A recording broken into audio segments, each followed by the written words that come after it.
Star Trek before. Okay. You know how in Star Wars everyone says, "May the Force be with you," Yes. and it's actually in the movie. Yes. Why is it for Star Trek? Everyone says, "Beam me up, Scotty," yet it's never been mentioned in the show.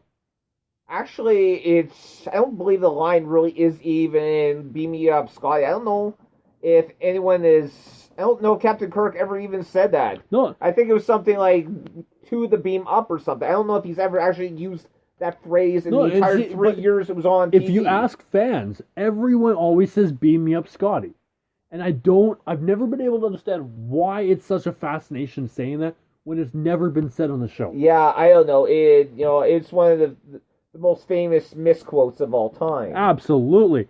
It makes no sense, and this is why Star Wars is better. We actually quote something that's actually in the movies. Yeah, I have a bad feeling about this. You had to go there, eh? I did. Honestly, I think we need to go off and to come up with a list of the most used phrases in the Star Wars movie franchise. May the Force be with you. I think is the most overused quote in Star Wars, and that's because every time a Jedi meets somebody or leaves, they say, "May the Force be with you."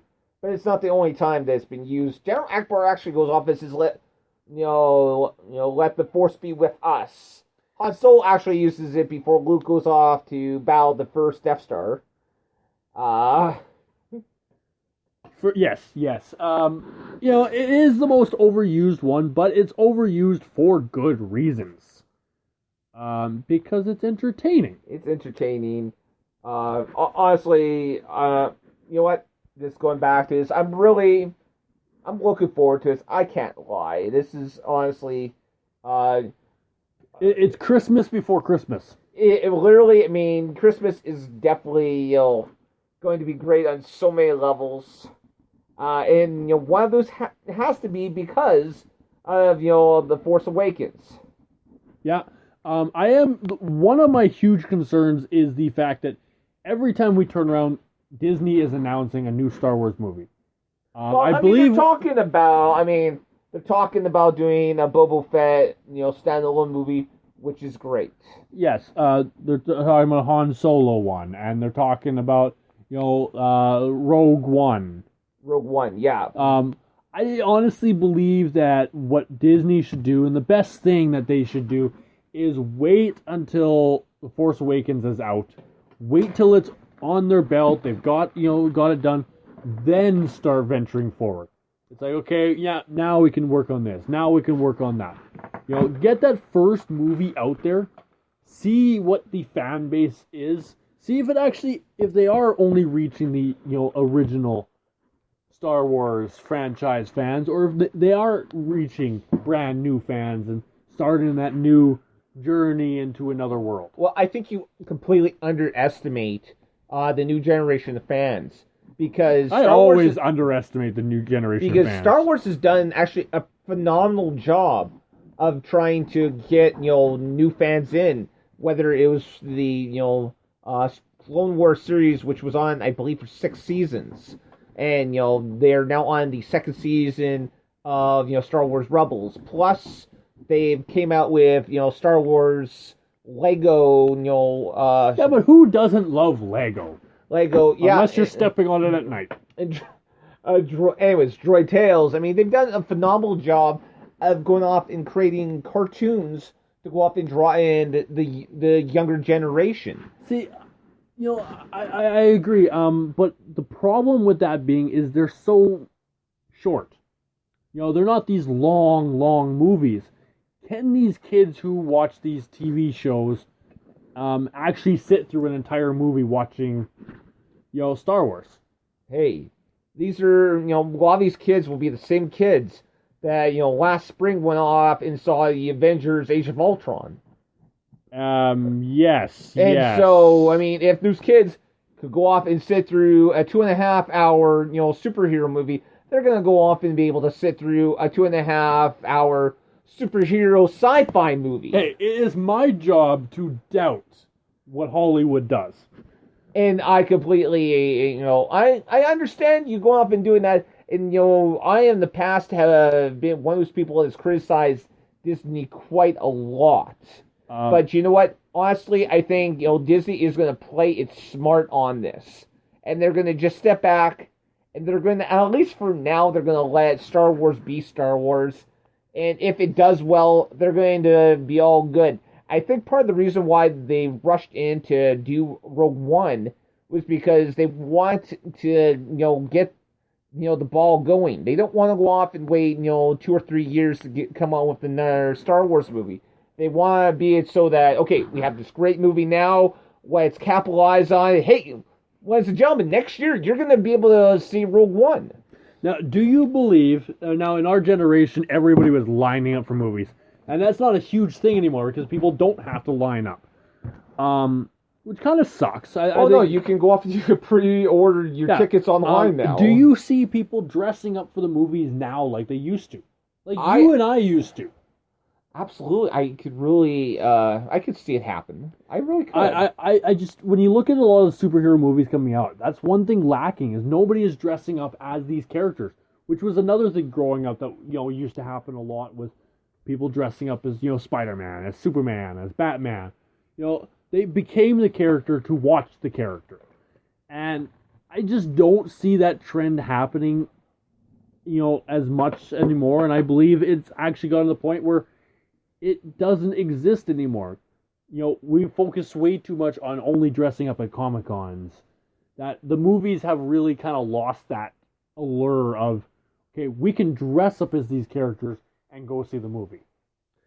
You know what? I'm not sure. And I think maybe with how big the whole Comic-Con thing has become, particularly here in North America, I think that explains to a certain degree why we don't see that as much. But I think what is the really big deal is we're not seeing, movie premieres aren't necessarily as big a deal as they used to be. I think that's really the big thing here. I think in some way that's actually the movie theater's faults. They used to do contests. They used to kind of really get people interested in the movies, to go out to the movies, to go dress up as these costumes, and now they kind of lost that. Well, I think part of the problem with that though is we now live in a world where you can go off and you can download a lot of movies actually before they even come into theaters illegally, if you will. And honestly, I mean, movie theaters aren't doing as well in business now than they were like 10, 20, even 30 years ago. Except for ours. Ours is always full. Well, I don't know necessarily. I was actually completely shocked because it's been a very long time, for me to go off and go to a theater and actually not be able to get a ticket for a movie. But that actually happened to me when my wife and I first tried to go off and see Hotel Transylvania 2. In fact, with you, in fact. Yes, and we ended up going to see the very offensive Black Mass, which was very phenomenal in my eyes. But I mean, next week we went off and we tried to see the movie again.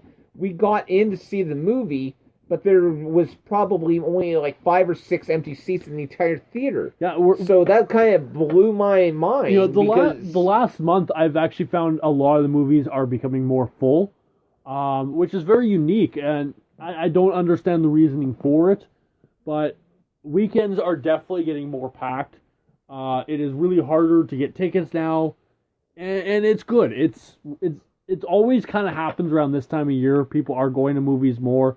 They don't want to sit at home anymore. They can't sit outside anymore, so they decide, okay, we'll go to a movie. Yeah, that might absolutely be one of the reasons why things have, kind of went the way that they have recently.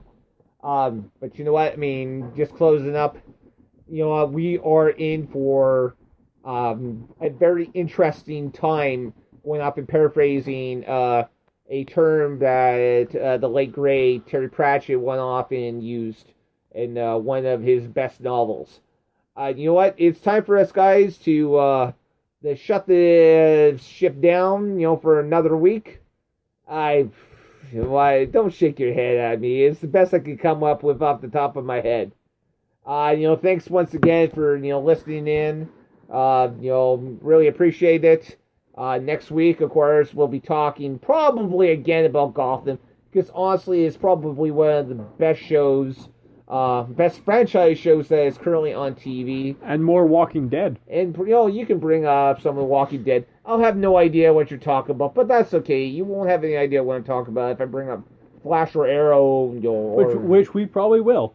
I believe if I'm going to be bringing up Walking Dead, which you have no knowledge of, that bring up Flash or Arrow is definitely worth doing as well. So Damien Dark. That's all I gotta say for you Arrow fans.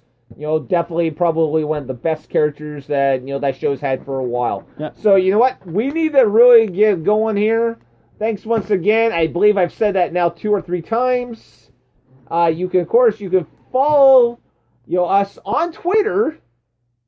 You can follow my compatriot, I don't know, whatever, at real CAPT Fizz, at real Captain Fizz. You can follow this crazy fellow at that mask guy. You can follow the show at FizzMash Show.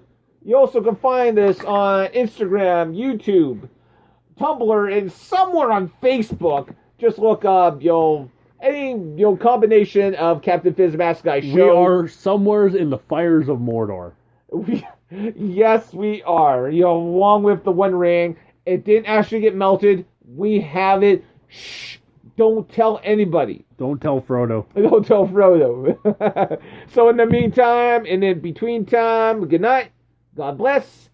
And I'm going to smack you. So you know what happens when you go off and tick me off? I say live long and prosper, mofo. Okay, and may the force be with you. As always, stay frosty, my people. Woohoo! Good night. Good night, everybody.